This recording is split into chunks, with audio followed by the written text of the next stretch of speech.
Lundi 12 février 2024, il est 12h30, l'heure d'Abidjan. La Côte d'Ivoire obtient sa troisième Coupe d'Afrique des Nations. Bienvenue sur RTI2.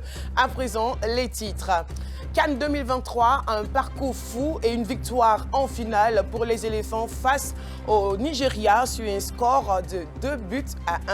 On en parle dans quelques instants. Et puis, en parlant des éléphants, révivons dans ce journal l'ambiance électrique qui a prévalu dans les rues d'Abidjan. Moribonde au premier, la Côte d'Ivoire est allée jusqu'au bout de sa trajectoire incroyable pour remporter sa troisième Coupe d'Afrique en finale dans un stade d'Abidjan en transe ce dimanche. Cette fois, ce n'est pas un miracle. Les éléphants ont mérité leur victoire grâce à des buts de Franck Kessié à la 62e minute et Sébastien Haller avec la tête de Drogba, la tête du Pachidem pour le deuxième. En coupant tout en subtilité, la trajectoire du ballon au premier poteau pour le second. Des centres qui sont venus de Simon Adingra. Sous la gouverne du providentiel Emerse Faé, les miraculés ont offert à la Côte d'Ivoire, à Ebempe, un troisième titre. Ticket ou pas, les Ivoiriens se sont mobilisés derrière le Pachidem dans les rues. Le drapeau orange, blanc et vert a refait surface. L'effervescence était à son comble. Ido Fofana. Commune de Makori, il est 10h. Cissé prépare des kits pour ses enfants sur le point de se rendre au stade Alassane Ouattara d'Ebimpe pour suivre la finale de la CAN 2023 qui opposera les éléphants de Côte d'Ivoire aux Super Eagles du Nigeria. Du rafraîchissement et des fruits pour permettre à ses supporters d'être en pleine forme durant la rencontre. Le regroupement se fait ici, un bon repas. Parce que l'attente sera très longue et voilà, la veille d'armes a commencé, on prépare les kits de survie, une bouteille d'eau pour se réhydrater, une banane, mandarine, pomme, voilà, nous sommes prêts à aller à l'abordage de cette coupe, la prendre, la conserver jalousement chez nous et avoir nos troisième étoile. Bien avant de prendre le chemin des Bimpe, la famille Cissé partage un repas avec ses invités. Oh les gars, c'est prêt, vous pouvez avancer. Pour ce père de famille, la victoire des Pachidem est déjà acquise. On a débrouillé jusqu'à gagner. On a débrouillé jusqu'à gagner. Dans la vision du leader, on a eu quelque chose d'extraordinaire, une cohésion totale dans cette CAN. On n'avait pas entendu de son de cloche divergent dans le sérail politique, ce qui veut dire que dans sa vision, le chef de l'État ne s'est pas trompé. Il nous fallait ça. Et à partir de maintenant, il y a un nouvel état d'esprit ivoirien, c'est le fighting spirit. On sait qu'il faut toujours se battre jusqu'à la dernière seconde. La finale de la 34e édition de la Coupe d'Afrique des Nations est très attendue par les supporters ivoiriens. Moustapha, lui, n'a pas pu avoir de ticket pour effectuer le déplacement. Il se contentera donc de suivre ce duel à domicile devant son écran de télévision. C'est le cœur meurtri parce que j'avais voulu aller au stade. Malheureusement, je n'ai pas pu avoir de ticket. Je reste à la maison tranquillement. Je vais regarder le match à la télé. Et puis bon, voilà. Je vais partager la victoire avec ceux qui étaient au stade. C'est pas la même ambiance, c'est vrai. Mais bon, nous pensons que nous allons gagner 2-0. Et puis bon, tout le monde sera en fête. Dans les rues d'Abidjan, les populations savourent déjà la victoire. Nous sommes déjà dans l'ambiance. Parce que là, on va à Bempe, avec toute ma famille. On y va parce que nous devons être témoins de la victoire des éléphants. Je n'ai pas de doute quant à la victoire des éléphants de Côte d'Ivoire. Comme le disait le président de la République, son Excellence, Alassane Ouattara, il a dit jamais 203. Et nous croyons que, au regard donc, de ce qui s'est passé, jusqu'à ce qu'on arrive en finale, effectivement, jamais 203. Avec foi et espoir, elles disent être confiantes et sûres de remporter la coupe.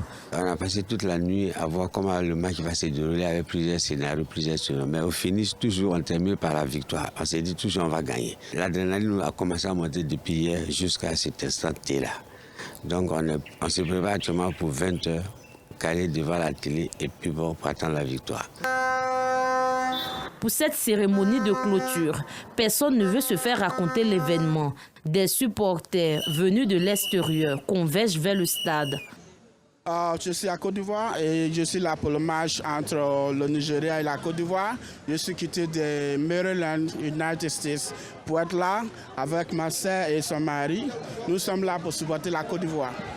L'équipe nationale de Côte d'Ivoire affronte pour la deuxième fois de cette compétition l'équipe du Nigeria. Un match qui permettra sans doute aux Ivoiriens d'obtenir pour la troisième fois le trophée. Nous le savons tous, la Côte d'Ivoire est sur le toit de l'Afrique. Au coup de sifflet final, c'était le délire total dans les villages Cannes et les rues d'Abidjan. De Cocody à Yopougon, les Ivoiriens ont célébré cette victoire dans la liesse. Nour Sangaré, Stéphane Assouan. Comme un décompte, au coup de sifflet final de l'arbitre central, au village Cannes d'Abidjan-Laguna-Chaux, les supporters explosent de joie.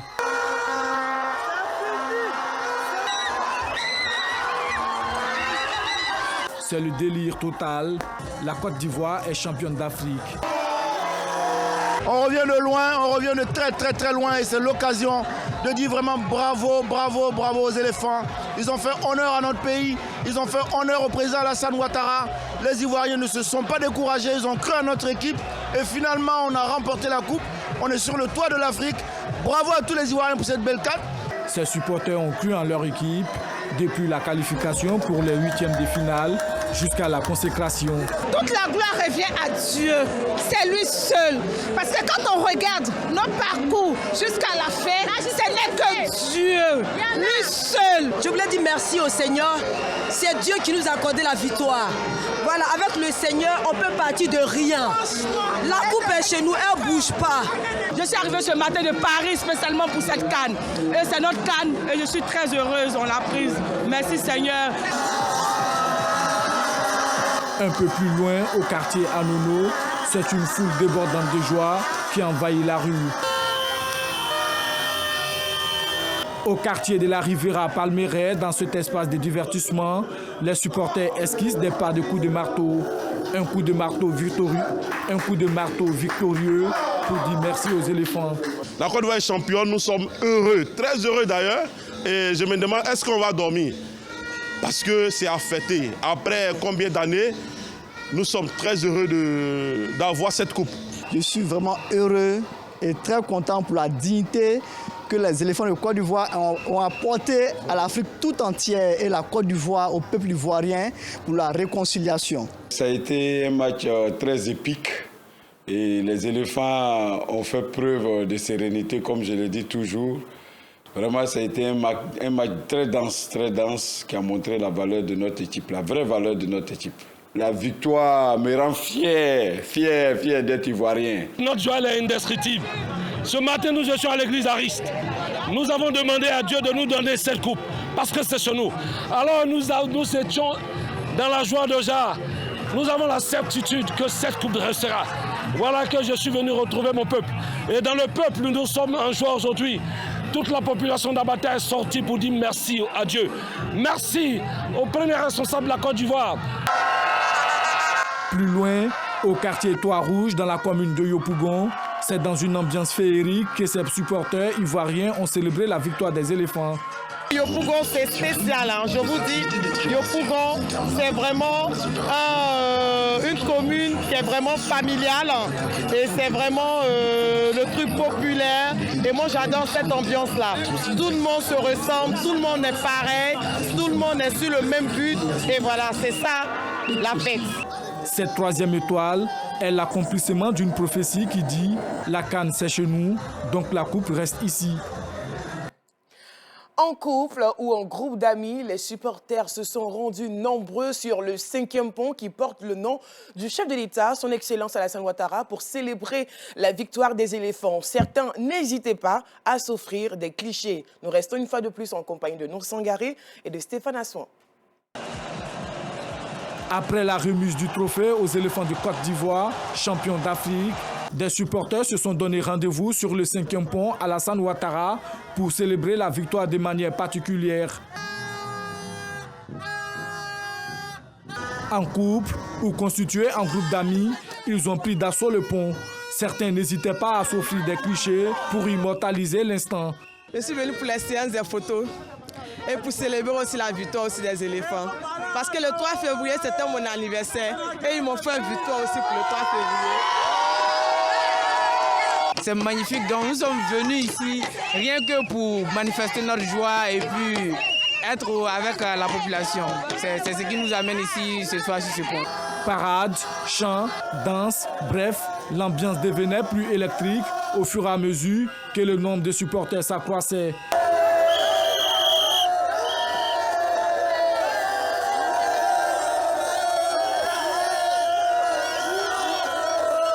Je suis ému, je suis tellement content. Je ne sais pas comment vous dire. Partir de 0 pour être heureux aujourd'hui, il n'y a rien de tel. C'est un symbole. On a gagné sur le stade d'Alassane Ouattara et on veut s'exprimer sur son pont. Pour lui dire merci. Pour lui dire merci pour ce qu'il a fait. Merci pour ce qu'il a fait pour la Côte d'Ivoire. Et c'est important. La victoire des éléphants à l'issue de la 34e édition de la Coupe d'Afrique des Nations a rendu la nuit longue et pleine de souvenirs pour ses supporters. Allons, terminons ce journal à l'international. Le ministre américain de la Défense, Lloyd Austin, a été admis en unité de soins intensifs après une nouvelle hospitalisation pour un problème de vessie, a annoncé le Pentagone dimanche soir. Austin a acquis la réputation d'un fonctionnaire largement apolitique, très à l'aise avec les troupes américaines. D'une stature imposante, il est d'une grande discrétion et évite les feux de la rampe, ce qui, selon lui, a joué un rôle dans sa décision de garder secret le diagnostic de son cancer. Et pour terminer, le Qatar a libéré 8 ex-militaires indiens condamnés à mort pour espionnage au profit d'Israël, selon les médias, a annoncé ce lundi le ministère indien des Affaires étrangères. New Delhi n'a jamais donné de détails sur les 8 ressortissants indiens ni sur leurs crimes présumés, et le Qatar n'a pas fait de commentaires sur l'affaire ni rendu public les accusations. Mais les médias indiens ont rapporté que les hommes parmi lesquels d'anciens officiers de haut rang de la marine, dont certains ont commandé des navires de guerre, avaient été arrêtés à Doha en août 2022. Voilà, c'est la fin de ce journal. Merci de l'avoir suivi. C'est avec une très grande joie que nous souhaitons que toute la rédaction de RTI2 dit merci aux Pachidem, aux éléphants de Côte d'Ivoire à leur tête et Mess Fayé. Bonne suite de programme sur RTI2.